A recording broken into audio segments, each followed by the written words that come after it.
Sebelum itu, perkenalkan nama saya Atria Syarika Datul dengan NIM belakang 33. Saya Muhammad Azam Bakri Maulana dengan NIM belakang 50. Saya Asmi Hairunisa dengan NIM belakang 56. Saya Rizka Novianti dengan NIM belakang 47.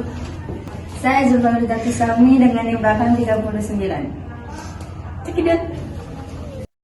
Assalamualaikum warahmatullahi wabarakatuh. Kami dari kelompok 4 ingin mempresentasikan hasil kami, yaitu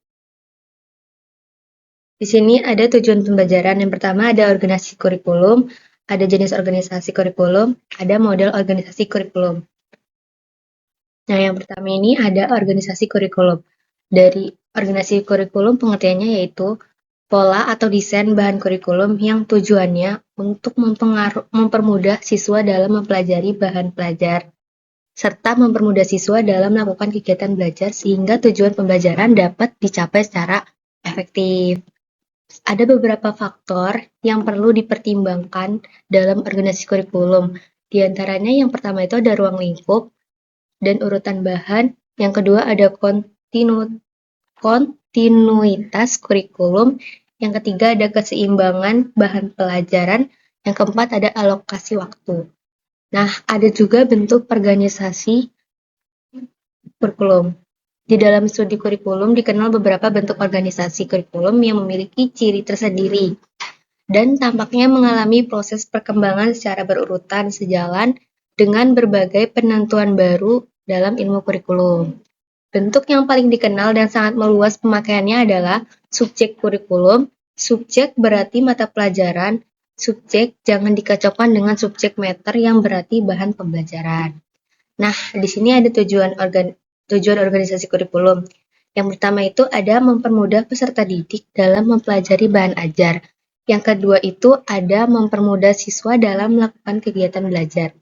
Nah, yang ketiga ada mempermudah siswa untuk mencapai tujuan belajar secara efektif dan optimal. Selanjutnya adalah materi tentang jenis organisasi kurikulum. Jenis organisasi kurikulum ada 3. Yang pertama adalah kurikulum gabungan. Yang kedua adalah kurikulum berdasarkan mata pelajaran. Dan yang terakhir adalah kurikulum interintegrasi. Yang pertama adalah kurikulum gabungan atau korelat kurikulum. Kurikulum gabungan adalah bentuk kurikulum yang menunjukkan adanya suatu hubungan antara satu mata pelajaran dengan mata pelajaran lainnya. Akan tetapi tetap memperhatikan karakteristik tiap mata pelajaran tersebut. Dalam kurikulum gabungan, terdapat hubungan antar mata pelajaran yang dapat dilakukan sebagai berikut. Yang pertama, insidental, yaitu secara kebetulan ada hubungan antar mata pelajaran yang satu dengan mata pelajaran lainnya. Yang kedua, menghubungkan secara lebih erat jika terdapat suatu pokok bahasan yang dibicarakan dalam berbagai mata pelajaran. Dan yang terakhir adalah batas mata pelajaran disatukan dan difungsikan dengan menghilangkan batasan masing-masing mata pelajaran. Penggabungan antara beberapa mata pelajaran menjadi satu disebut sebagai broad field. Adapun dalam kurikulum gabungan terdapat ciri-ciri kurikulum gabungan. Di antaranya adalah yang pertama, berbagai mata pelajaran dikorelasikan satu dengan yang lainnya. Yang kedua, sudah dimulai dengan adanya usaha untuk merelevansikan pelajaran. Yang ketiga, memulai mengusahakan penyesuaian pelajaran dengan minat dan bakat para siswa. Dan yang terakhir adalah metode penyampaian menggunakan metode korelasi, meski masih banyak menghadapi kesulitan. Jenis organisasi kurikulum selanjutnya adalah kurikulum berdasarkan mata pelajaran. Kurikulum ini disebut sedemikian karena segala bahan pelajaran disajikan dalam subjek atau mata pelajaran yang terpisah-pisah, sehingga banyak jenis mata pelajaran menjadi sempit ruang lingkupnya. Kurikulum yang disusun dalam bentuk terpisah lebih bersifat subjek-centered, berpusat pada bahan pelajaran daripada object-centered yang berpusat pada minat dan kebutuhan anak. Dari segi ini, jelas kurikulum bentuk terpisah sangat menekankan pembentukan intelektual dan kurang mengutamakan pembentukan kepribadian anak secara keseluruhan. Dalam kurikulum ini mempunyai ciri-ciri. Yang pertama adalah terdiri atas sejumlah mata pelajaran yang terpisah satu sama lain dan masing-masing berdiri sendiri. Yang kedua, tiap mata pelajaran seolah-olah tersimpan dalam kotak tersendiri dan diberikan dalam waktu tertentu. Yang ketiga adalah kurikulum ini bertujuan pada penguasaan sejumlah ilmu pengetahuan dan mengabaikan tingkah laku lainnya. Yang keempat, tidak didasarkan pada kebutuhan, minat, dan masalah yang dihadapi para siswa.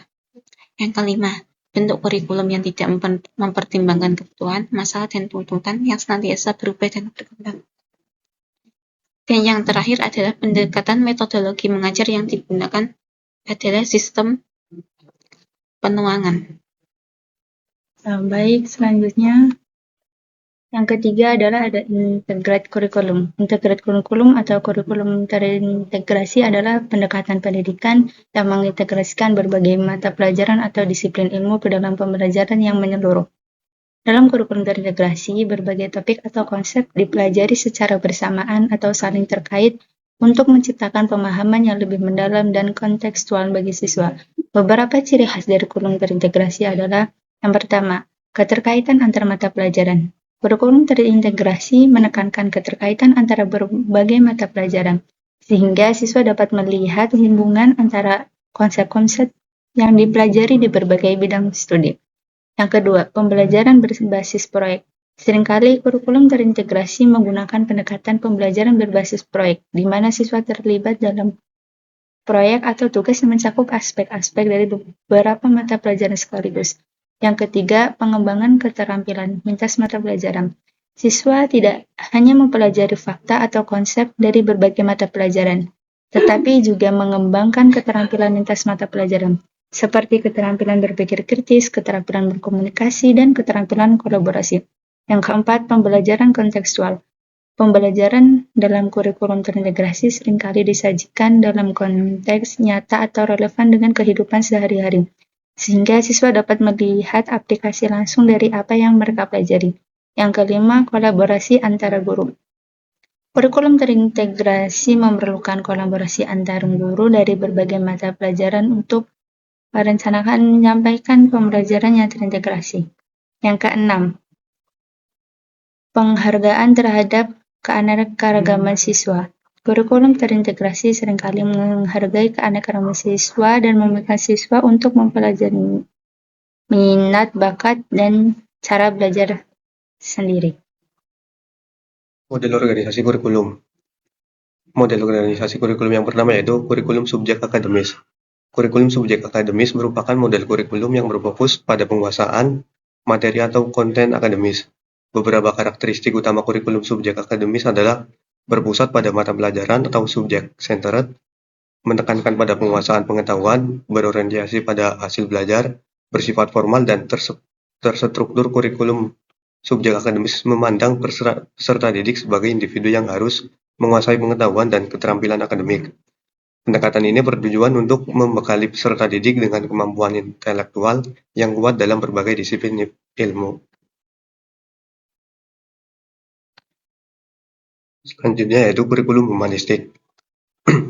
Kurikulum humanistik merupakan model kurikulum yang berfokus pada pengembangan potensi dan kebutuhan peserta didik secara holistik.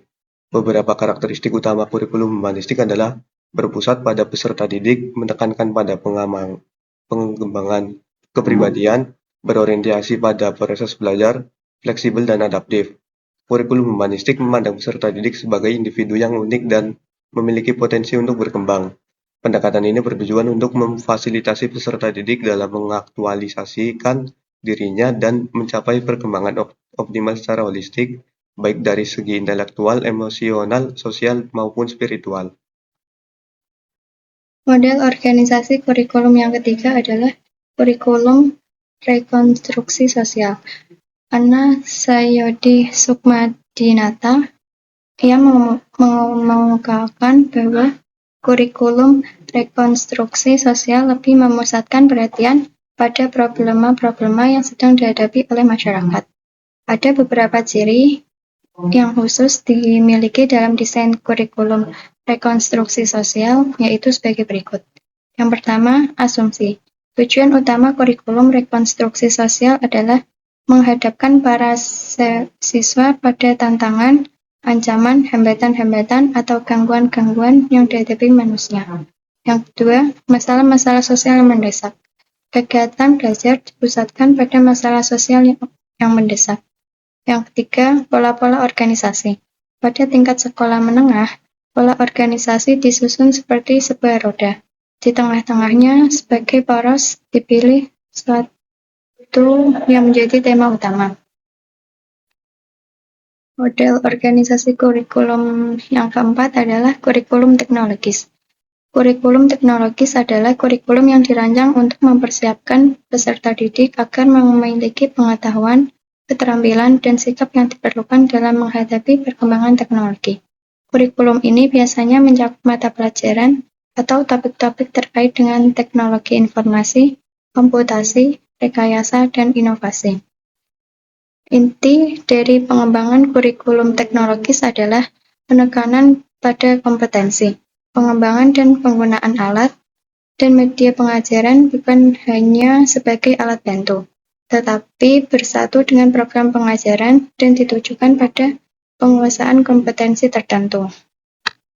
Yang terakhir, kesimpulan. Penerapan kurikulum terintegrasi dapat memberikan pengalaman pembelajaran yang lebih bermakna dan kontekstual bagi siswa, serta mempersiapkan mereka untuk menghadapi tantangan dunia nyata dengan pemahaman yang lebih holistik. Sekian, terima kasih.